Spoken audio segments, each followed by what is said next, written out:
Saint Vincent was of Gaulish extraction, had a polite education, was afterwards for some time an officer in the army, and lived with dignity in the world.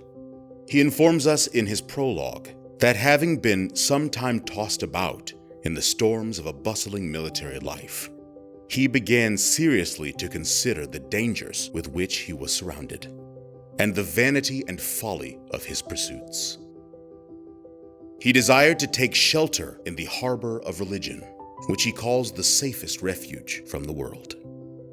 His view in this resolution was that he might strenuously labor to divest his soul of its ruffling passions, of pride and vanity, and to offer to God the acceptable sacrifice of a humble and Christian spirit, and that being further removed from worldly temptations, he might endeavor more easily to avoid not only the wrecks of the present life, but also the burnings of that which is to come. In these dispositions, he retired from the crowds of cities and made for the desired haven with all the sail he could. The place he chose for his retirement was in a small, remote island, sheltered from the noise of the world.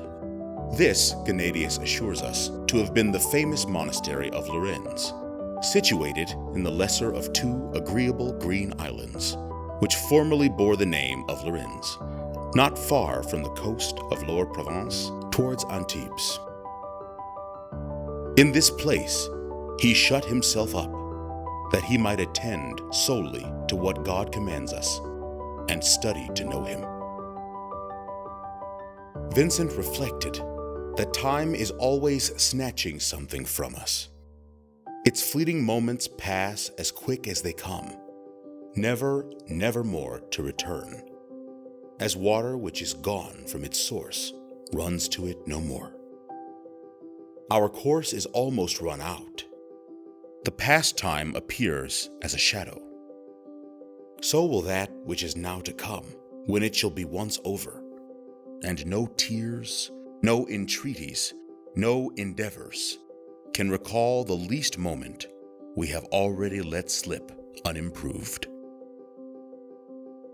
In these reflections, the fervent servant of God assures us that he earnestly strove to redeem time, and to be always turning it to the best account, that this invaluable grace might not rise up at the last day in judgment against him.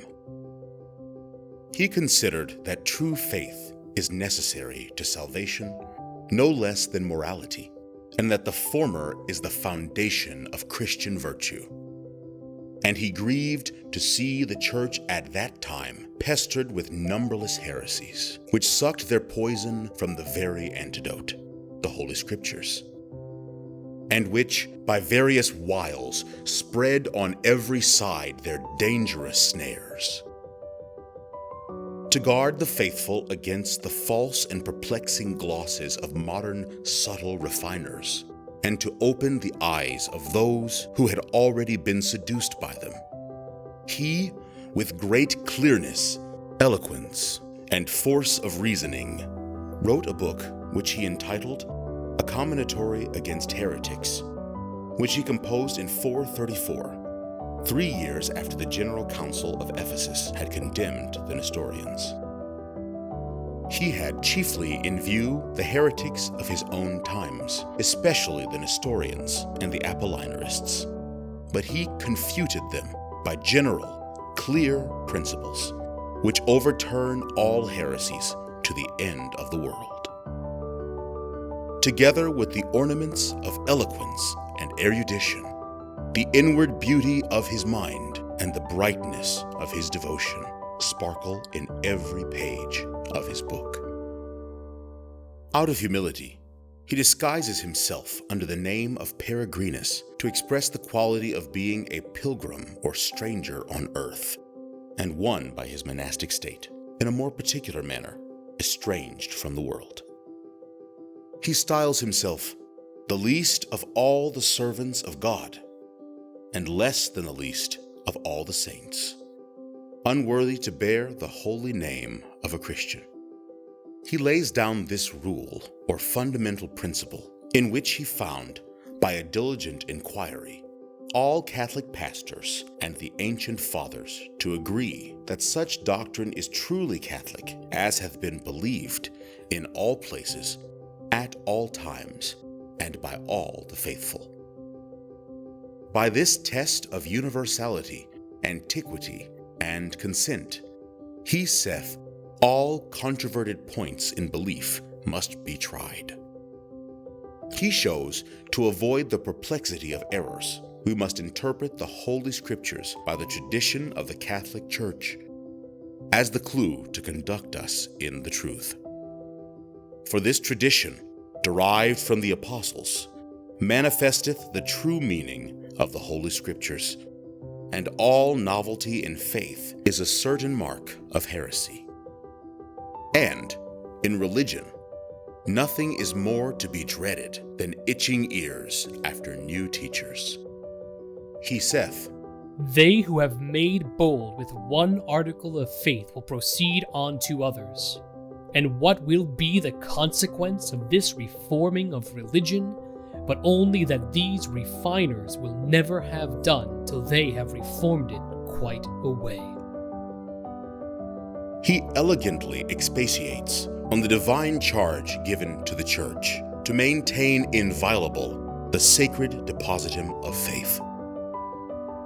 He takes notice that heretics quote the sacred writings at every word, and that in the works of Paulus Samosatnus, Priscillian, Eunomius, Jovinian, and other like pests of Christendom, almost every page is painted and laid on thick with scripture texts, which Tertullian also remarks.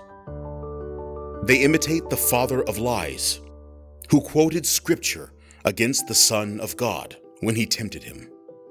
The saint adds that if a doubt arise in the interpreting of the meaning of the scriptures in any point of faith, we must summon in the Holy Fathers, who have lived and died in the faith and communion of the Catholic Church. And by this test we shall prove the false doctrine to be novel.